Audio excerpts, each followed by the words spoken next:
Of all the amazing discoveries man has found beneath the Earth's surface, from the tombs of the pharaohs in Egypt to the first T-Rex in Montana, none are quite as baffling as one pocket-sized mystery found buried in a Chilean desert 20 years ago. It's 2003. In the ghost town of Lenora in the Chilean desert, local collector Oscar Munoz is digging up artifacts from the local landscape. Coins and bottles, things that don't really have a lot of value. Oscar spots an object that is wrapped in a white cloth. Opening it, Oscar finds something unthinkable. It is a little skeleton. It's about 6 inches long. It's got this sort of conical, bulbous head, these oversized eyes, and the skin, the whole covering on the body seems sort of hard and almost even scaly.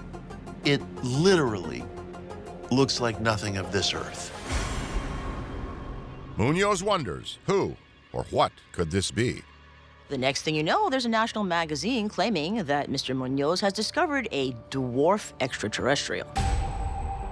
It fits the image in the popular mind of a being from another planet, what is sometimes called a gray. It looks like what we might be seeing is alien life. An actual example, right? Not hidden away in Area 51 or something like that. On the other hand, scientists suggest, look, this might be a kind of human with some mutations or genetic abnormalities or some changes that we just haven't seen before. In media coverage, the tiny skeleton is nicknamed Ata for the Atacama desert where the body was found. Hoping to cash in on the ET hype, Munoz sells his incredible find to a local businessman for 30,000 pesos, which nets out to a whopping 64 bucks. Then, the skeleton disappears for a while. In 2013, immunologist and genetics expert from Stanford University, Dr. Gary Nolan, gets his hands on the skeleton. And this is when the firestorm really begins. So Dr. Nolan does a visual basic survey, and a few things jump out. First, most humans have 12 sets of ribs. Ata only has 10. And second is that the hand bones in Ata reflect about a 5 or 6 year old, but Ata's size, it's about 6 inches. That's the size of a sort of a late-term fetus. One of the specialists, a pediatric radiologist, said he'd never seen anything that looked like this. Is this proof these peculiar bones could belong to some type of otherworldly being? Dr. Nolan realizes the only way to really get these answers is to get a DNA sample and examine the entire genome. When the DNA is compared, right, to a bunch of different kinds of human samples, what we see is that there's a 90% identical match. But what about the other 10%? Scientists usually think probably related to the degraded specimen sample, and that probably accounts for the difference. But the die-hard UFO enthusiasts think something else.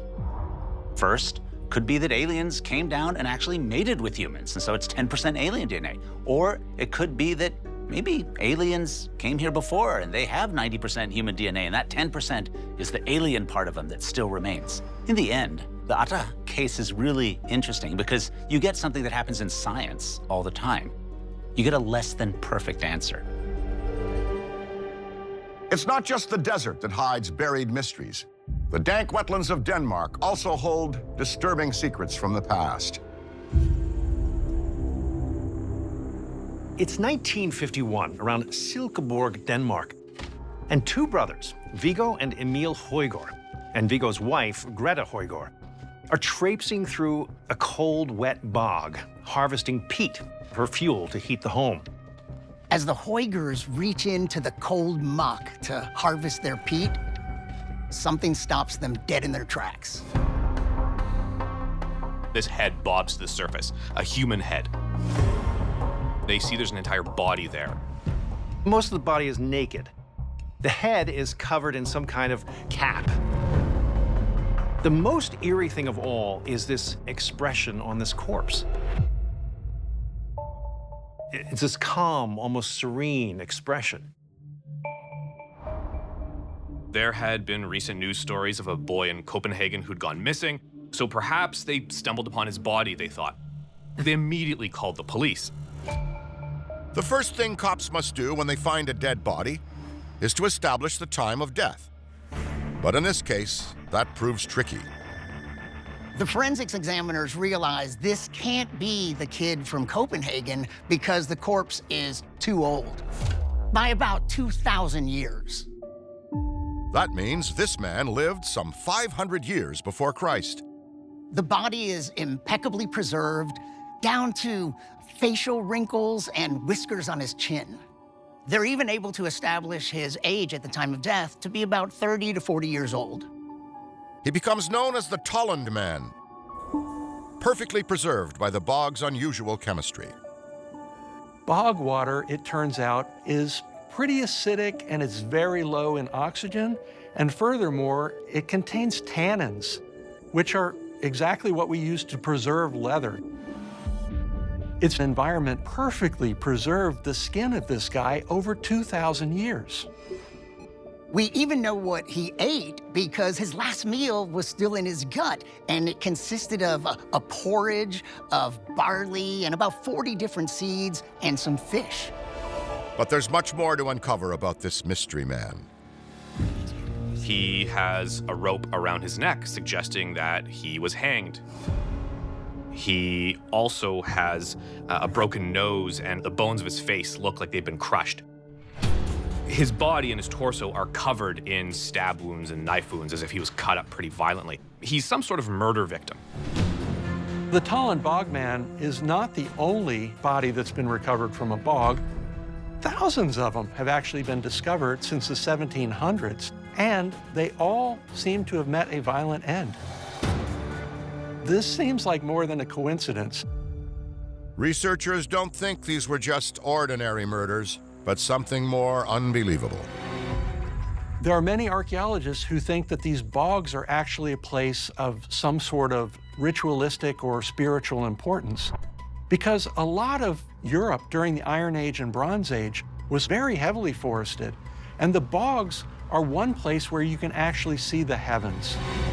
Having a full glimpse of the sky with all the stars, it would be as if you were able to communicate with the gods.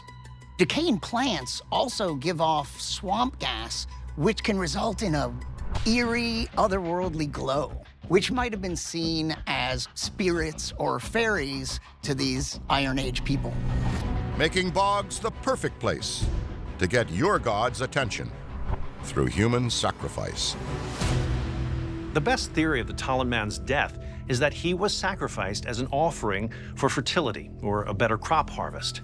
But if not for the fact that these people were sacrificed in bogs, science wouldn't have this glimpse into Iron Age life. After years of dissection across many labs, parts of this incredible find have unfortunately gone missing. The museum where the Bogman is displayed has a request. If you happen to have the jar containing his intestine, please send it back.